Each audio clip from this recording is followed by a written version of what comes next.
Welcome back, fight fans. We got the Sportiello show here with the Sportiello Bros. UFC is heading back to Perth, Australia. We got Carlos Ulberg taking on Dominic Reyes in the main event. We're going to go over the main card, 6-fight main card. We're going to break down these matchups, tell you who we got, our best bets, and starting from the bottom of the card with the big boys in Justin Tafa taking on a short notice opponent in Louis Sutherland. The Tafa brothers are both just overweight brawlers who refuse to cut down to light heavyweight. Well, the younger one seems to have cut down recently. Yeah. To no avail, Yeah, exactly. And they're both kind of like undersized for heavyweight as well. So, well, I would say like height-wise, right? Like this Justin's like 6 foot and just fat. Exactly. So, I mean, they're just straight up ballroom brawlers, and Louis Sutherland making a short notice appearance, like you said. He has not fought the best competition as well. No, I think in his last 5 fights, they've combined for 1 victory, if I'm not mistaken, if not close to that. Yeah, so it's just like this is put on here for one reason and one reason only, and is meant to be a first-round knockout. Yep. The only question is, who's going to get it? I'm going to go with the guy on short notice, honestly, because I am never going to pick a Tafa brother. I just won't do it. I know. I really don't want to, but I'm going to. I mean, 7-5 is such an ugly record in the UFC. You are, dude, you're 1 win away from just saying, fuck it, we're done. Well, and I could have sworn the original post that I read said that he was the one that pulled out. This Tafa brother? Oh, maybe it was the other one because it was supposed to be 205. That's a good point. Yeah, Ibo yeah. Aslan. Yeah. Okay, never mind. But they typically, I was a little confused because I just assumed that Justin would come in for his brother, and then you made a good point that he would have to cut 60 pounds, which is not going to fucking happen. So, that's the first fight of the card. We aren't big fans of the Tafa brothers. The heavyweight division is not great. Hopefully Sutherland comes in here, wins by impressive fashion, and gets himself another fight on a card someday in the future. I agree. I do like Tafa's dance when he wins, so I would like to see that. But we move on. Yeah, we do. All right. The next fight. Tom Nolan versus Charlie Campbell. Yes, lightweight bout here. Both guys on their 3rd UFC fight, I believe. No. Nolan's had a handful. Nolan's had a couple. Yeah, he's had 4 in total. This will be his 5th. But Charlie Campbell, this will be his 3rd UFC fight. So Charlie Campbell was putting the work on Chris Duncan in the Contender Series fight a few years ago now, and then got slept. He got just caught. Absolutely put out, lights out. And that is just how Chris Duncan gets shit done, and we respect him for that. So it's kind of hard to give too much shit to Charlie Campbell. He went on the regional scene, got a win, immediately came into the UFC after that, and has 2 wins after that. So his first fight in the UFC was at Noche 1, Grasso Shevchenko 2, and he fought this dude named Alex Reyes, who hadn't had Reyes' brother. But the dude didn't have an MMA fight in like 7 years before he fought that fight. Yeah. Or around there. It was definitely a gimme fight. It really was. Go knock this dude out. And then his next fight was against Trevor Peek. And I think Trevor Peek is elite. I love Trevor Peek, I think he is a monster. He's so a gangster. much fun. So anybody that can go to decision with Trevor Peek, I have to give some credit to. With all that being said, Tom Nolan, 6'3" at lightweight. Dude is a clean, crisp striker. Real good with his hands. Lots of kicks coming in. Lots of spinning shit. Really young, too, right? I think he's 25. He'll be probably 26 by the time he fights next. And I don't see Campbell sticking with this dude. I think it's going to be 30-27, Tom Nolan by decision, just picking him apart at range. I think Duncan's got one of the ugliest uppercuts in the UFC. Oh, you mean Campbell? Yes. So Tom Nolan does a lot of spinning shit, like I mentioned, and I want to get the number right. I want to say he threw about 17,000 against Stanislav in his last fight. 17,000? 17,000 spinning back elbows. That sounds about right. And yeah, I think he's going to catch him because that is the it thing right now. And Charlie Campbell's going to sleep in the 2nd round. Nice and easy. Keep the trend going. Cool. Let's move on. Yep. Yeah. So we got a bout against some real veterans here. No kidding, Real dude. tough to break this one down. Jake Matthews versus Neil Magny. Jake Matthews came into the UFC when he was 20 years old. So if you've been following UFC for a while, this kid has literally grown up in front of your eyes. 2014, he made his debut. We're sitting here in 2025, and he's still only 31 years old. It's ridiculous. That's awesome. Shout out to the Aussie boy. And then Neil Magny, on the other hand, his fight history is so long. Who does he not have on his resume? No kidding, bro. And if you're Jake Matthews, there is one guy that you have to beat. You have never been in the rankings, I do not believe. But there's one guy you got to beat to get that shot, and it has been Neil Magny for a long, long time. Yeah, Neil Magny is without doubt the most infamous gatekeeper in the UFC to this date. Breaking this fight down, I have a hard time not trying to compare the Jake Matthews versus Phil Rowe fight because Phil Rowe and Neil Magny are so similar, right, in so many ways. And Neil Magny and Phil Rowe fought before. And Neil Magny got the better of him, so you would think that this is a step up in competition. Neil Magny 6'3", he's going to have the range and the length on him that Jake hasn't really been dealing with in his most recent fights. Right. But Jake is a stout, tough dude, loves to plant his feet and throw in the pocket. Both can grapple, both can finish you from a submission. Neil Magny at 38 just fought last month, flying over to Australia and cutting weight again. Yeah. That's never been a good I don't think recipe. Jake Matthews is one to knock somebody out. His last knockout was against somebody who gets knocked out by everybody. Yeah. And I don't see Magny getting a finish. I can see this either being a very well-fought split decision, and the fact that it's in the Oceanic region makes me want to lean towards Jake Matthews. I think that Matthews has a much better shot of finishing Magny than Magny does finishing Matthews, and I think it would be by TKO, if not just lights out. I think that Matthews could actually just stand in the pocket, throw a combination, actually put his lights out because of the age, the recent weight cut, the previous knockouts from last year. I really want to pick Neil Magny, actually. I feel like this is a real live dog. The odds are crazy. That's what I'm saying. So minus 550 for Jake Matthews is ridiculous. Yeah, I think that's absurd. And I really was leaning Neil Magny this entire time. I thought I was going to come out here and have like the biggest, like my live dog of the week is Neil Magny. And I've been doing really good on underdogs recently. But I think I think after thinking about it a lot, either Jake Matthews by split decision or it puts him out. I'm taking Jake Matthews by submission in the second round. I think if he gets Neil Magny on the ground, he will have a field day with him. I do think Jake Matthews is superior in the grappling game. You did mention that it's been a while since he got a KO. I could definitely see it, especially with the recent weight cut. But Neil Magny's exiting his prime. Jake Matthews is really like right in the middle of it. That's kind of where I'm at too. It's like as I can. There's so many ways I can see Neil Magny like initiating a clinch and like landing the elbows. Right. Or, like he's done so many times. Or the knees is what I really meant. And kind of like winning rounds that way, holding up against the fence. Maybe they grapple a little bit, maybe a little exchange here and there. These guys are vets, so I just think it's going to be a really tactical, mental fight. Like fight IQ is going to be at as high as it can be on this card. 57 UFC fights between these two gentlemen. That's amazing. 57. That's awesome. Yeah, so it's great. It's going to be great. So yeah, we're both going Jake Matthews, but we will say Magny's a real dog. Yeah, absolutely. If you got a sprinkle to throw somewhere, give it to Neil. There you go. All right, moving it on over to our light heavyweight matchup. Jimmy Crute versus Ivan Erslan. Who you want to break down first? Jimmy Crute's a lot more fun. Yeah, Jimmy Crute is a lot more fun. I mean, the dude's been in the rankings. He's really hovered around that like 12 to we'll call it 20 range of the light heavyweight rankings for a handful of years. I mean, he was ranked, I think, 12 when Jamal Hill knocked him out, and that was a while ago at this point now, right? Jimmy also took a break for his like mental health for a year or two. Well, he also really messed up his elbow in a fight. I think it was that was it the Menafield fight? It might have been the Jamal Hill fight. It may have been the Jamal Hill fight.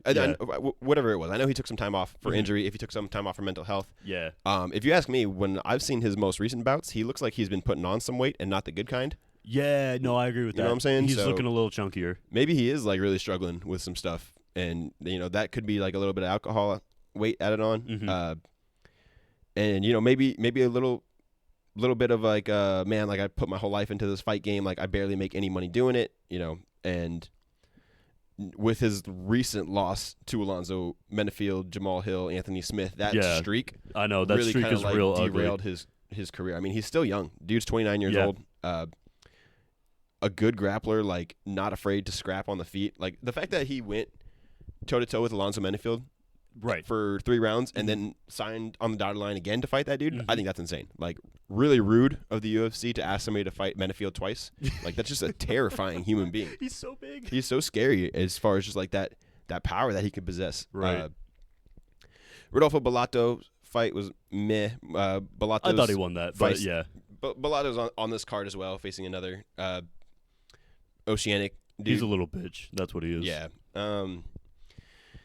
So when you look on the other side of the tape, you got Ivan Erslan, who came into the UFC and made his debut against Ion Cutelaba. Yes, Cutelaba, right? And went to decision, and that's not always easy. I think that if you're making your debut against him, the UFC is probably expecting you to get knocked out.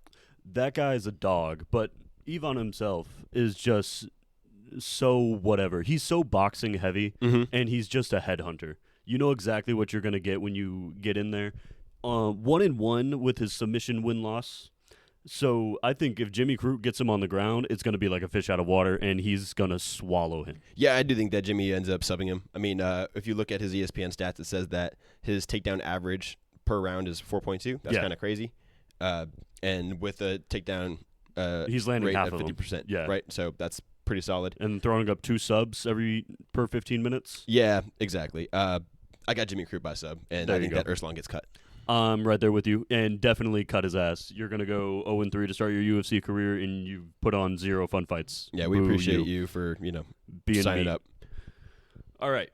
Now, to our co-main event. The other Taffa brother pulled out, thankfully, so this will be a lot more entertaining. Yes. Between Jack Jenkins and Ramon Tavares in the featherweight division. I actually have this as fight of the night. I definitely could see it.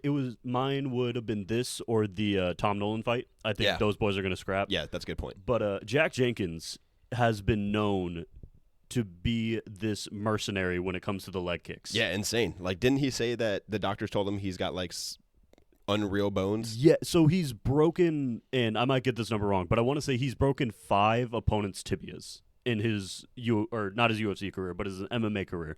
So this dude has ridiculous power when it comes to his shins. And he, uses them tactically. Like, as soon as the fight starts, he likes to get rid of your base, work from the bottom up. Right. Which is going to be huge in this fight because Ramon Tavares moves so well laterally.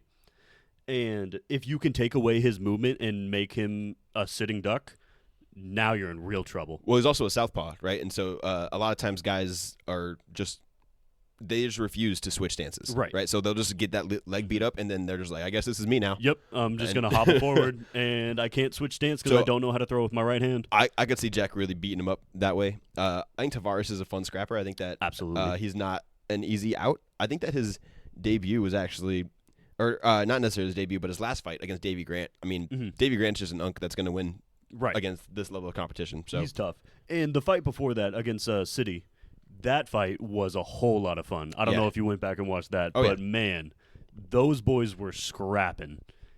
Much respect to Tavares. I just feel like this is one of them cards where if you're looking through the whole lineup and you pick every single Australian on, DraftKings, you might end up winning the damn thing. You just might this time around. I mean, we just saw it with France. We just saw it with Mexico. Both nations went undefeated. There you go. One thing about Tavares, though, is that he's actually a bantamweight. And so he's coming up. Stepping up. Right? So he might have the height advantage. But this dude has been fighting, if I'm not mistaken, his whole career at bantamweight. And so why come up now to featherweight? It's a good question. Sounds like a setup. Yeah. Jack Jenkins I'll go Jack Jenkins by decision. This will definitely be in contention for fight of the night. I think that I'll be just boring and say that Ramon can't stand up in the 3rd round. TKO by leg kicks? Yeah. I love it. That's my favorite type of TKO. All right. Now, for our main event of the evening, we got number 3 versus number 7, Carlos Ulberg versus Dominic Reyes. I'm glad they made this match, though. This is the match fun. that had to happen. I love this, dude. I've always been a fan of Carlos Ulberg. I think he's a really great watch and just a very enjoyable light heavyweight. Definitely probably the most exciting prospect, and I shouldn't even call him a prospect. He's 34 years old. Probably the most athletic light heavyweight there is. And he does a really good job of mixing up his combinations. He hits you with leg kicks. He hits the body. He hits the head. He hits the legs. Coming out of City Kickboxing, right? So he's got good coaching, great teammates around him. And then Dominic Reyes, on the other hand, the man of many streaks. Whew. The guy comes into the UFC, 6 straight wins, 4 straight losses, and now he's on another 3-fight win streak. Well, technically it was only a 3-fight loss. He beat John Jones. He did beat John Jones. He beat John Jones. And we won't have it any other way here. Especially rewatching it now, knowing that he was coming up. Right. So, lame there. As far as that streak, though, I mean, Jan Blachowicz puts him out. TKO, it wasn't as bad as I remembered it rewatching it, but then Yuri Prochazka's was as bad as I remember. He really does turn his lights out. And then the Ryan Spann jab, I mean, that was a bummer to see. It was kind of like one of those moments where I thought that Dom needed to hang it up. Exactly. Right there. Be done. To be able to come back and win against Dustin Jacoby, who is a really good light heavyweight. Anthony Smith is not a good light heavyweight. Not anymore. Take what you will for that. Anthony Smith didn't even try in that fight. Anthony Smith didn't try in his last 5 fights, except whenever he submitted that young prospect. The most he didn't try was when he's just walking forward with his hands down, just eating shots like they don't hurt, and he's like, these actually do hurt. Yeah, okay. I don't the ref should have just called the fight right then and there. Man. And then Nikita Krylov, I mean, what do you expect when you change your flag? I mean, he was repping the Ukrainian flag his entire career, and now all of a sudden, I'm arrogant, ignorant, whatever, all those words. I don't know nothing that's going on that side of the world, but homie coach switched and is 0-2 since. That's what you get. So, breaking down this fight, I'm going to go with Dominic Reyes. Wow. I'm going to go with him by decision. I think that Ulberg absolutely has the capability to win this fight, 1 by decision and 2 by putting him out. We haven't seen Dom go past the second round since his losing streak, right? So does he actually have a chin that's going to last 5 rounds with an athlete like Carlos Ulberg? Maybe not. That's what I was thinking. Maybe he doesn't, but I'm just not overly impressed with Carlos Ulberg as a whole. As much as I agree with you, I think he's a great prospect. I think he's the best athlete in the light heavyweight division. I think he lost to Jan Blachowicz in a boring fight. Yes, he did. I think that the Alonzo Menafield fight was, insane. It's 12 seconds long. The dude just blitzed forward and gets put out, right? So you can't really take too much from that. The Volkan Ozdemir fight, I do give him some props for that. I think he did win that one clearly. I think that these two are exactly where they need to be. They aren't fighting for the number 1 contender spot. They're basically fighting for a chance to fight the winner of the actual number 1 contender spot. Yeah. In the case that Alex ends up winning the rematch. Right. I'm gonna take Carlos Ulberg. Like I mentioned earlier, I like this guy a lot. I think he is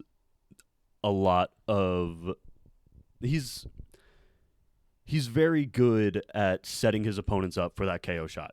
And I think he's going to find it against Dominic Reyes. Like you mentioned, Dom has not been past the second round in a while, and I think he's going to get chin-checked early. I don't see this fight going into the 3rd round nor the championship rounds. Carlos Ulberg by 2nd round KO.